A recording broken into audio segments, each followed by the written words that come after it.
Minsan lang ako'y nangarap, sana ibigyan mo. Kaya ano man ang mabuti, mahiluin ko o ang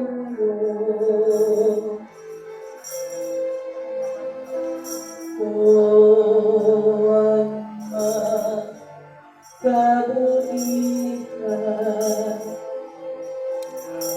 ang maaari mo ipanahon. Itulog mo dalawa kong ngayon ang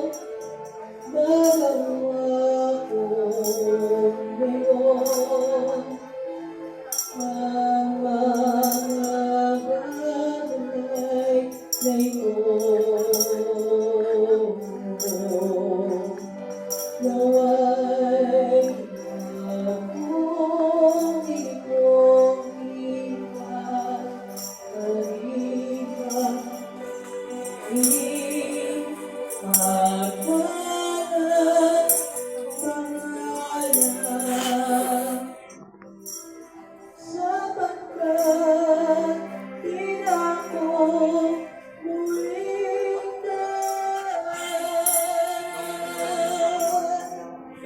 sa ganitong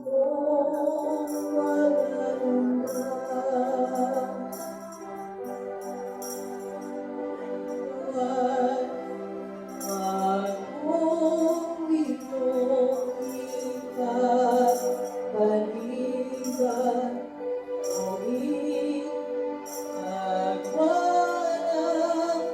pangalan,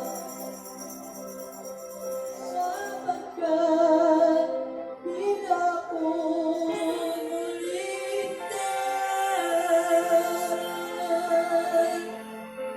sa ganitong maganda. Magsiko kayo lahat.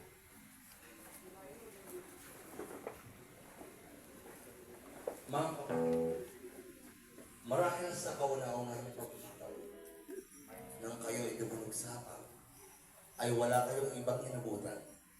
Kung hindi ang mga munting baso nasa inyong harapan, ang mga kandilang may ningas, at doon sa pinakapag ay mayroon ding mga ilawan, may alak at tinapay. Sapagkat sa gabi ito ay gugintayin natin at gagampanan ang isang pangyayari na ganap na halos ay 2,000 taon na ang nakalilipas. Noong ang ating Panginoong Yesus ay narito pa sa ibabaw ng lupa, kapiling ng kanyang piling mga likha. Kaya inihiling namin sa inyo isang ganap na katahimikan, sapagkat ang seremonya ang ating isasagawa ay ang seremonya ng pinakamataas na uri ng panalangin na kung tawagin ay agape.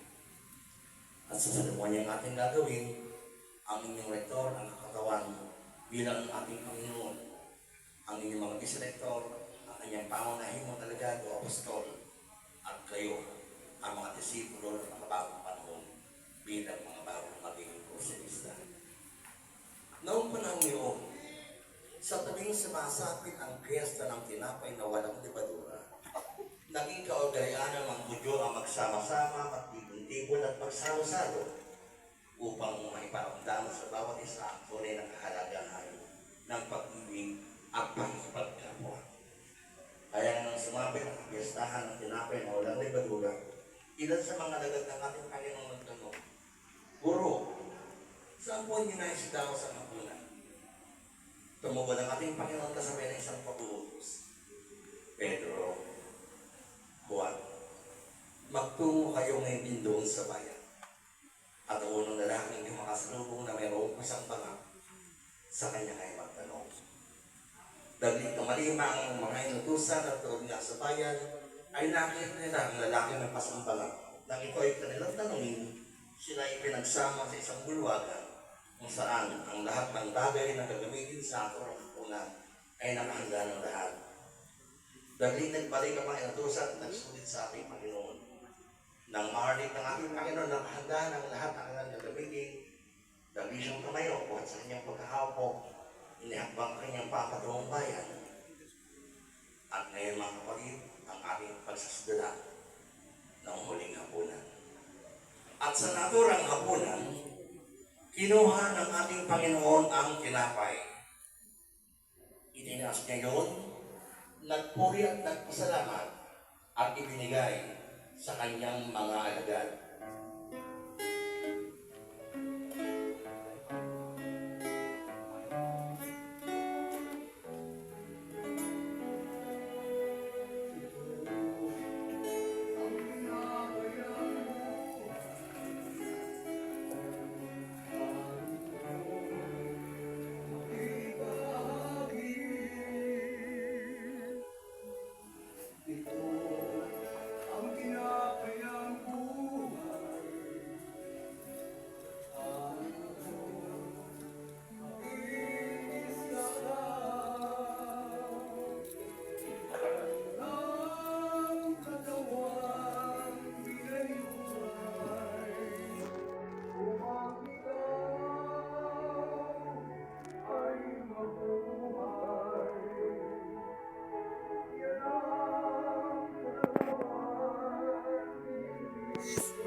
Matapos na ipamahagi ang tinapay sa kanyang mga alagad, winika ng ating Panginoon.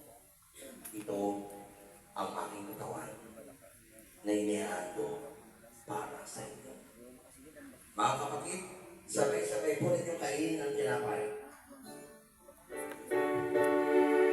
Bastos ako'y inaman, sa'yo ay umulan. Ngunit sa isang salita mo ay gagaling na ako. Gayun naman pagkatapos ng hapunan, kinuha niya ang kalis. Itinaas niya yun, nagpuri at nagpasalamat at ibinigay sa kanyang mga alagad.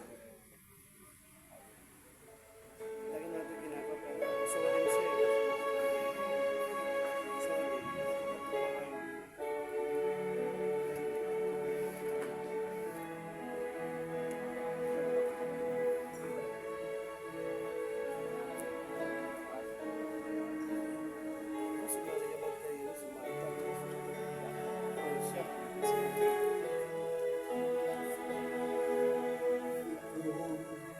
Ang saro ng bagong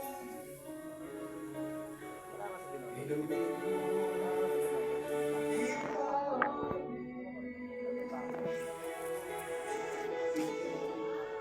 Ang saro ng bagong inumin mo. Pakikisa.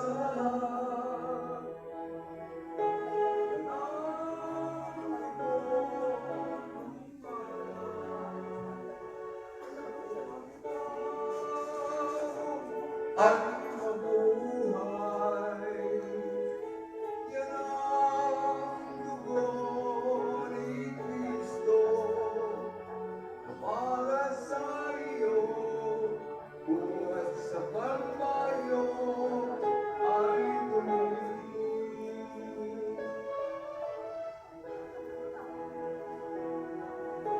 Ito ang saro ng bagong tipan. Inumin mo, makibahagi. Ito ang saro ng bagong tipan. Inumin mo, makikisa. Yan ang dugong dumarang upang ikaw ay mabuhay. Yan ang dugo ni Kristo na para sa iyo, buhat sa Kalbaryo ay tumingin.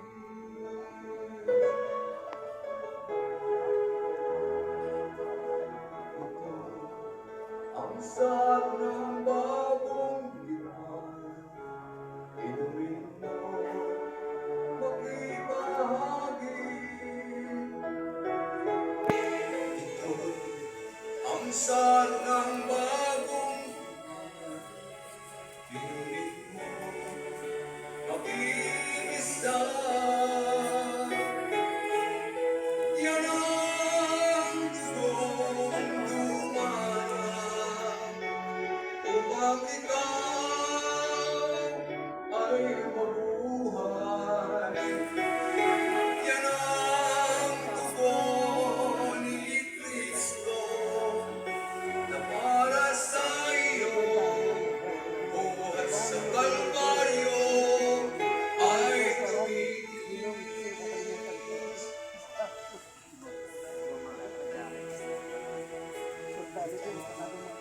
Ang saro ng bagong inumin mo, ibahagi. Ang saro ng bagong tipan, inumin mo, makikisa.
talagang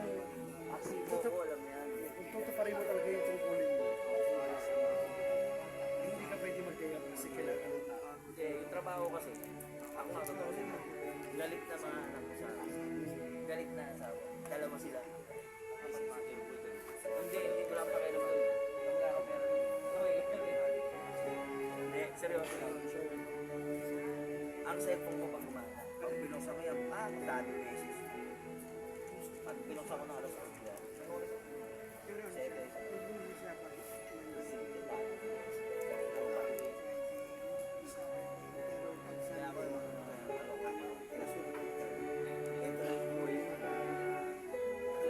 dito na ako tatanda sa mga. Yung mga kapitan kaya mga tapos. Matapos ay pamahagi ang anak sa kanilang alaga. Every Hindi year ka nagpapalit ng nakalimutan. CCTV. Every year may Ito ang tuhanis ng aking dugo.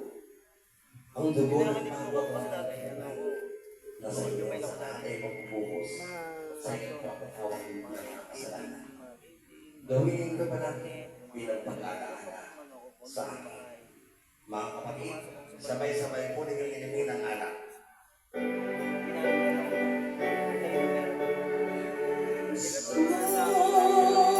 May pera din ako. Maganda pera, pero mas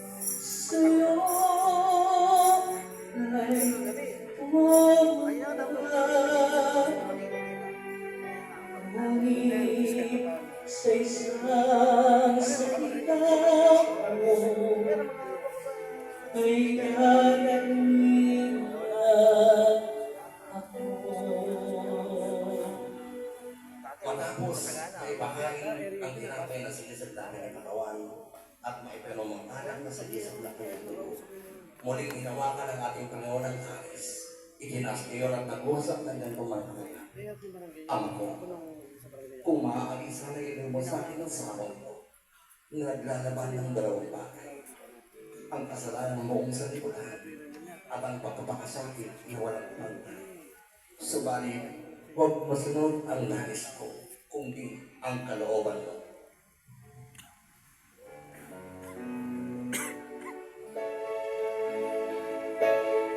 What is thy kingdom and the power and the glory